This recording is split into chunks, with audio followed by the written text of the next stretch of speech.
عورت کا اپنے بیٹے سے انکار۔ عاصم بن حمزہ سے روایت ہے کہ میں نے مدینہ کی گلیوں میں ایک جوان کو دیکھا جو رو رو کر کہہ رہا تھا، اے احکم الحاکمین، میرے اور میری ماں کے درمیان فیصلہ فرما۔ حضرت عمر نے پوچھا، اے جوان، تو اپنی ماں سے نفرت کا اظہار کیوں کر رہا ہے؟ جوان نے کہا، اے امیر المومنین، کیا بتاؤں، میری ماں نے 9 ماہ مجھے اپنے شکم میں اٹھایا اور 2 سال تک مجھے دودھ پلایا۔ اب میں پرورش پا کر جوان ہو گیا ہوں، اچھے برے کی تمیز بھی کر سکتا ہوں، اپنے بگانے دائیں بائیں کی بھی مجھے پہچان ہے۔ اب میری ماں فرزندی سے انکار کرتی ہے، ایسا لگتا ہے کہ مجھے اس نے دیکھا تک نہیں۔ حضرت عمر نے فرمایا، اب تیری ماں ہے کہاں؟ جوان نے کہا، سقیفہ بنی فلاں میں۔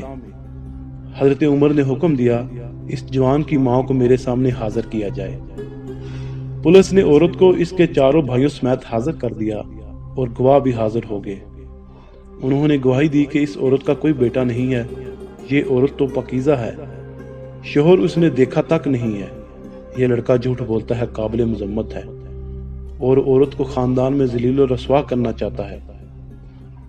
حضرت عمر نے جوان کی طرف رخ کرتے ہوئے فرمایا، اے جوان، یہ کیا کہتے ہیں اور تو کیا کہتا ہے؟ جوان نے کہا، واللہ یہ میری ماں ہے، اس نے 9 ماہ مجھے شکم میں اٹھایا ہے اور 2 سال تک دودھ پلایا ہے اور اب میری انکار کرتی ہے۔ حضرت عمر نے عورت کی طرف رخ کرتے ہوئے فرمایا، اے کنیز خدا، یہ جوان کیا کہہ رہا ہے؟ عورت کہنے لگی، اے امیر المومنین، مجھے خدا کی وحدانیت اور محمد صلی اللہ علیہ وآلہ وسلم کی رسالت کی قسم، میں تو اس جوان کو جانتی تک نہیں کہ یہ ہے کون، یہ جھوٹا ہے، مکار ہے، یہ مجھے میرے خاندان میں ذلیل و رسوا کرنا چاہتا ہے۔ میں خاندان قریش کی ایک شریف بیٹی ہوں، میرا تو ابھی تک بیاہ تک نہیں ہوا، ابھی اپنے ہی خاندان میں ہوں، مجھے کسی بشر نے چھوا تک نہیں ہے۔ حضرت عمر نے فرمایا، کیا تو اس بارے میں بھی گواہ رکھتی ہے؟ عورت نے کہا، ہاں، یہ آدمیوں کی جماعت ہے، اس نے 40 افراد بطور گواہ پیش کیے کہ جن لوگوں نے اپنی گواہی پیش کی تھی کہ یہ عورت کماری ہے اور یہ لڑکا جھوٹا ہے۔ حضرت عمر نے حکم دیا کہ اس جوان کو زندان میں ڈال دو، تب تک گواہوں کی صداقت بھی معلوم ہو جائے۔ اگر عورت کی صداقت ثابت ہوگی تو جوان پر حد قذف جاری کی جائے گی۔ حضرت علی المرتضیٰ کی مداخلت۔ کرندے جوان کے ہاتھ باندھ کر زندان کی طرف جانے لگے تو راستے میں ان کو حضرت علی نے دیکھ لیا۔ جوان فریاد کرنے لگا، یا ابن ام رسول صلی اللہ علیہ وآلہ وسلم، میری فریاد سنیے گا، میں مظلوم جوان ہوں، حضرت عمر نے مجھے زندان قید میں کرنے کا حکم جاری کیا ہے۔ حضرت علی نے سپاہیوں سے کہا کہ اس جوان کو حضرت عمر کے پاس لے چلو۔ جب واپس ہوئے تو حضرت عمر نے فرمایا، کیا میں نے نہیں کہا کہ اسے زندان میں لے جاؤ، پھر واپس کیوں آئے ہو؟ انہوں نے کہا کہ ہم علی بن ابی طالب کے حکم سے واپس ہوئے ہیں، نہ کہ اپنی مرضی سے، اور آپ ہی نے فرمایا ہوا ہے کہ علی کی مخالفت نہ کرو۔ اتنے میں حضرت علی وہاں پہنچے اور فرمایا کہ اس جوان کی ماں کو میرے سامنے حاضر کیا جائے۔ حضرت علی نے اس عورت سے فرمایا، تم اپنے بارے میں کیا کہتی ہو؟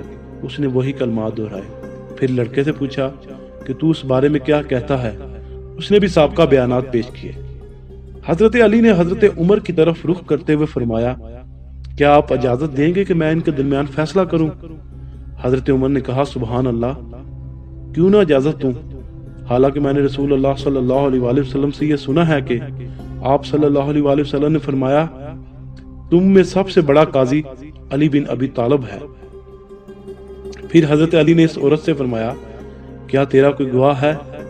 عورت نے کہا، ہاں، یہ پوری جماعت میری گواہ ہے۔ حضرت علی کا عجیب و غریب فیصلہ۔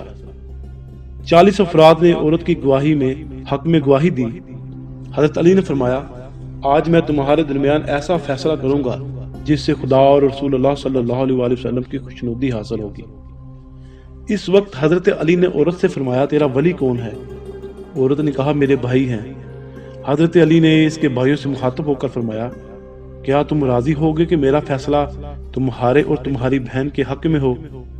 وہ کہنے لگے، جی ہاں، کیوں نہیں۔ علامہ ابن القیم کی روایت کے مطابق حضرت علی نے جوان سے فرمایا، کیا تجھے یہ بات پسند ہے کہ میں تیرا بحیثیت باپ کے ہوں اور حسن و حسین رضی اللہ تعالیٰ عنہ بحیثیت دو بھائیوں کے ہو، تجھے یہ بات پسند ہے کہ میں تیرا بحیثیت باپ کے ہوں؟ نوجوان نے کہا ہاں مجھے قبول ہے۔